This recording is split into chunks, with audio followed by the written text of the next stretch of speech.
بسم اللہ الرحمن الرحیم۔ انا جہنم کانت مرصادا للطاغین، بے شک جہنم سرکشوں کی طاق میں ہے۔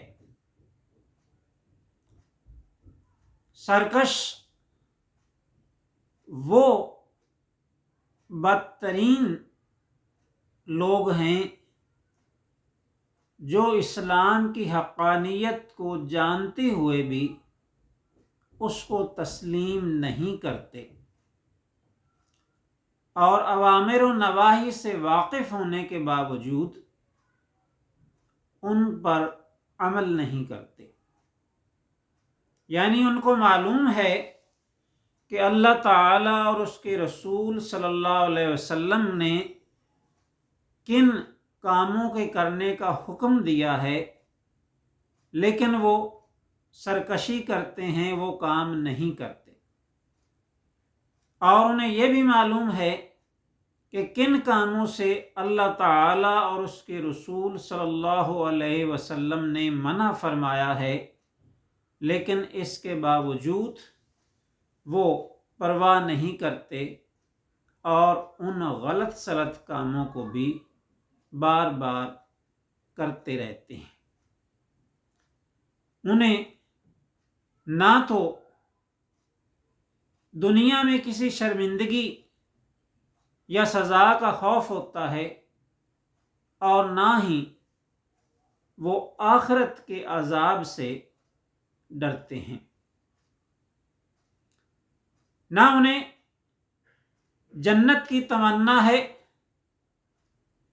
اور نہ ہی انہیں جہنم کا کوئی خوف ہے۔ نہ وہ اللہ اور اس کے رسول صلی اللہ علیہ وسلم کی خوشنودی چاہتے ہیں اور نہ ہی ان کا قرب حاصل کرنا ان کی سب سے بڑی آرزو ہے۔ تو لہٰذا ایسے لوگ معاشرے کا ناسور ہیں۔ ان کی وجہ سے معاشرے میں بہت سارے بگاڑ پیدا ہوتے ہیں، بہت ساری خرابیاں پیدا ہوتی ہیں۔ ان کے لیے دنیا کی زندگی ہی سب کچھ ہے، لہٰذا اس زندگی کو خوبصورت بنانے کے لیے، اس زندگی کو آرام دہ بنانے کے لیے وہ دن رات تگ و دو کرتے ہیں، جائز اور ناجائز طریقے سے دولت اکٹھی کرتے ہیں، پھر اس دولت کے ذریعے سے مخلوق خدا پر عرصہ حیات تنگ کر دیتے ہیں، ان پر طرح طرح کے ظلم کرتے ہیں اور کسی طرح کی کوئی شرمندگی محسوس نہیں کرتے۔ پکڑے جانے کے بعد بھی اپنے معاملات کی جسٹیفیکیشن کرتے رہتے ہیں اور اپنے آپ کو حق پر ثابت کرنے کی کوشش کرتے رہتے ہیں۔ پچھلے دنوں ڈیفنس میں اسی طرح کا ایک واقعہ پیش آیا۔ ایک بگڑے ہوئے امیر زادے افنان نے ایک گاڑی میں بیٹھی خواتین کو ہراساں کیا، ان کو تنگ کیا اور ان کی گاڑی کا اپنی گاڑی پر پیچھا کیا۔ اس گاڑی کے ڈرائیور حسنین نے کوشش کی سپیڈ بڑھا کر اس کی رینج سے نکلنے کی، لیکن چونکہ افنان کی گاڑی بہت بڑی اور طاقتور انجن کی مالک تھی، امیر زادے کو خوش کرنے کے لیے اس کے باپ نے بہت سا پیسہ جو جائز ناجائز طریقے سے کمایا ہوا تھا اس کو خرچ کیا اور اتنی بڑی گاڑی اس کے ہاتھ میں دے دی جسے ابھی نہ زندگی گزارنے کا ڈھنگ آتا تھا اور نہ انسانوں کے ساتھ اچھا رویہ اپنانے کا طریقہ آتا تھا۔ وہ تو صرف اپنی نفسانی خواہشات کی تسکین کرنا ہی اب تک سیکھا تھا۔ اسے صرف اپنے آپ کو حظ پہنچانا تھا، خود کو لطف اندوز کرنا تھا، اپنی ہوس پرستی کی تسکین کرنی تھی، چاہے اس کے ذریعے کسی کی عزت خراب ہو یا کسی کی زندگی تباہ ہو جائے۔ بہرحال وائی بلاک سے اس نے پیچھا کرنا شروع کیا۔ نالے پر پہنچ کر انہوں نے جن کو تنگ کیا جا رہا تھا انہوں نے اپنی گاڑیاں روکیں اور اس کو منع کیا۔ اگلی گاڑی سے حسنین کا باپ بھی اتر کر آیا، اس نے بھی منع کیا، لیکن ان کی باتیں سن کر شرمندہ ہونے کی بجائے وہ آگے سے گالیاں دینے لگا، ان کو دھمکیاں دینے لگا۔ اب شرمندہ تو تب ہوتا کہ اس نے کچھ شرم و حیا سیکھا ہوتا۔ تو اسی لیے سرکار دو عالم صلی اللہ علیہ وسلم نے ارشاد فرمایا کہ اگر تو حیا نہیں کرتا تو پھر جو چاہے کر، یعنی پھر تیرا کوئی عمل جو ہے وہ قابل قبول نہیں ہے، ہر عمل ہی غلط ہوگا، کیونکہ اگر تمہیں شرم و حیا نہیں ہے۔ بڑوں کا حیا، والدین اور اساتذہ کا حیا، اور پھر سب سے بڑھ کر اللہ اور اس کے رسول صلی اللہ علیہ وسلم کی طرف سے حیا کہ ان کے سامنے پیش ہونا ہے اور جواب دہ ہونا ہے۔ بہرحال اس نے دھمکی دی کہ اب میں دیکھتا ہوں کہ تم ڈیفینس میں گاڑی کیسے چلاتی ہو، لہٰذا اس نے آگے جا کے میک ڈونلڈ کے چوک سے یو ٹرن لیا اور اپنی گاڑی کو 160 کی سپیڈ پر تیز رفتاری سے چلاتے ہوئے آ کر حسنین کی کار کے ساتھ ٹکرا دیا، جس کی وجہ سے اس کی کمزور گاڑی 70 فٹ دور تک سڑک سے پار جا گری۔ تو نتیجتاً گاڑی میں موجود 6 کے 6 افراد ہلاک ہو گئے، لیکن اسے کوئی شرمندگی نہیں ہوئی۔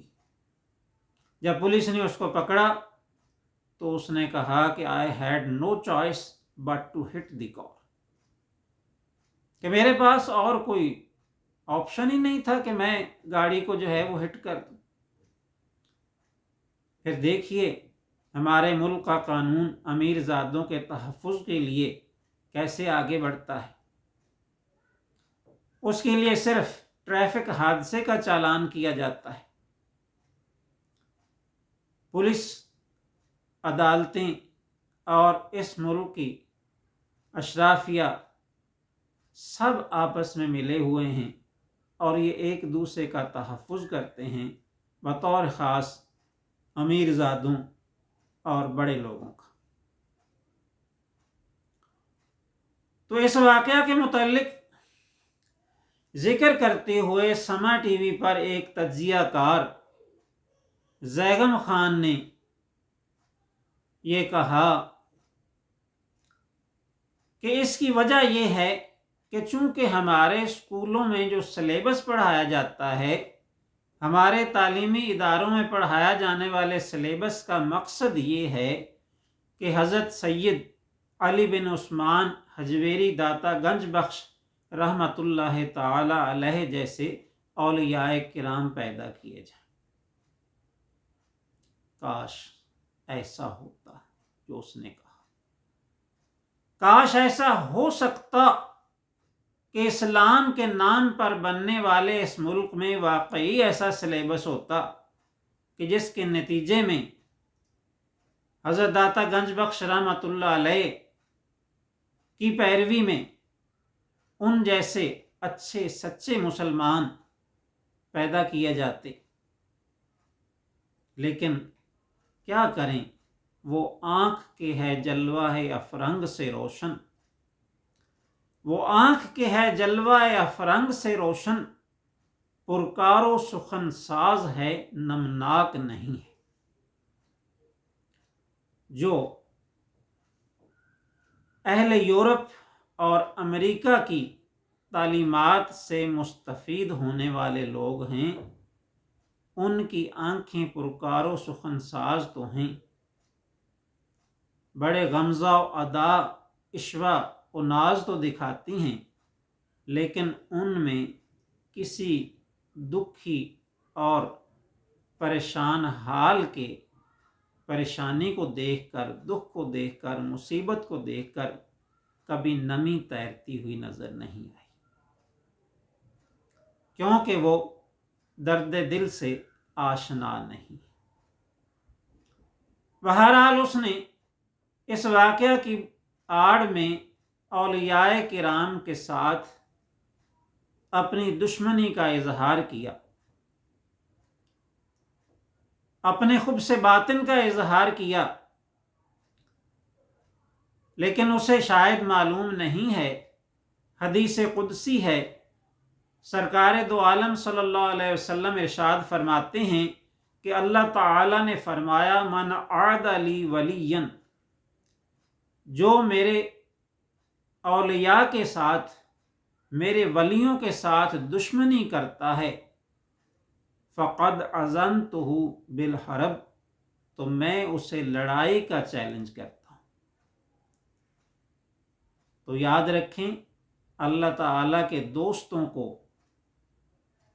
برا بھلا کہنا، ان کی شان میں گستاخی کرنا، ہلکی سی بے ادبی کا مرتکب بھی ہونا، اللہ تعالیٰ کے ساتھ جنگ کرنے کے مترادف ہے۔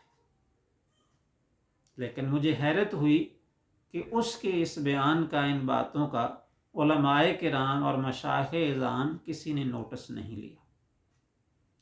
بہرحال یہ وہ لوگ ہیں جو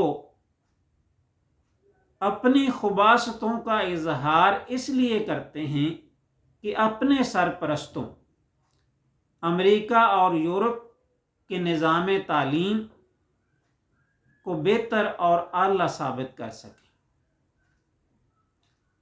اس نے کہا کہ سوک ایجوکیشن نہیں دی جاتی۔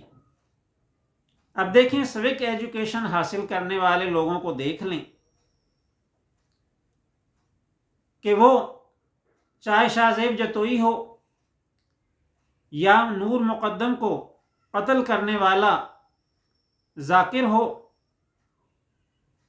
یا اسی طرح سے ایاز امیر کا بیٹا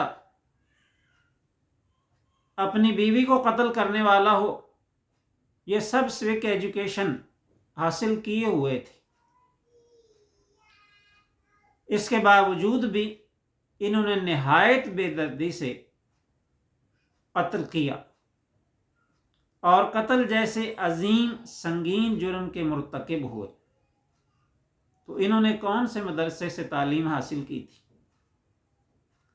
انہوں نے انہی ماڈرن اداروں سے تعلیم حاصل کی تھی جن کے یہ دل دادا ہیں، اور جن کی تعریفیں کرتے ہوئے یہ نہیں تھکتے۔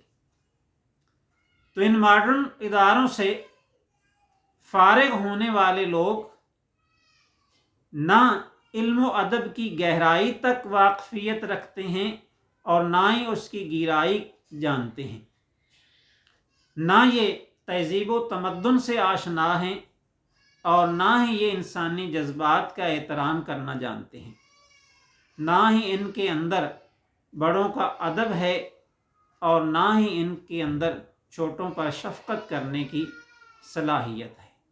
لہٰذا یہ وہ لوگ ہیں جو شب و روز، دن رات ظلم کرتے ہیں، زیادتی کرتے ہیں، غلط کاریاں کرتے ہیں، شرابیں پیتے ہیں، زنا کرتے ہیں، اور عیش و عشرت کی محفلیں سجاتے ہیں، اور ہر وہ برائی کرتے ہیں جس سے معاشرے تباہ ہوتے ہیں، ملک و قوم کی تباہی و بربادی ہوتی ہے۔ لیکن افسوس یہ ہے کہ اس سوک ایجوکیشن کی تعریف کرنے والے یہ نہیں جانتے کہ امریکہ اور اسرائیل یہ بھی، وہاں کے لوگ بھی ایسی بہت ساری ایجوکیشن حاصل کر چکے ہیں، لیکن آپ دیکھیں کہ انہوں نے فلسطین میں کیا کیا۔ یہ ایجوکیٹڈ لوگ تھے جنہوں نے ہزاروں فلسطینی بچوں، بوڑھوں، عورتوں، مردوں سب کو بے گناہ شہید کر دیا، ان پر دن رات بمباری کی اور بہت سے بے شمار لوگوں کو زخمی کر دیا، ہسپتالوں پر بمباری کی، مساجد پر بمباری کی، وہاں سے پناہ حاصل کرنے کے لیے جانے والوں قافلوں پر بمباری کی۔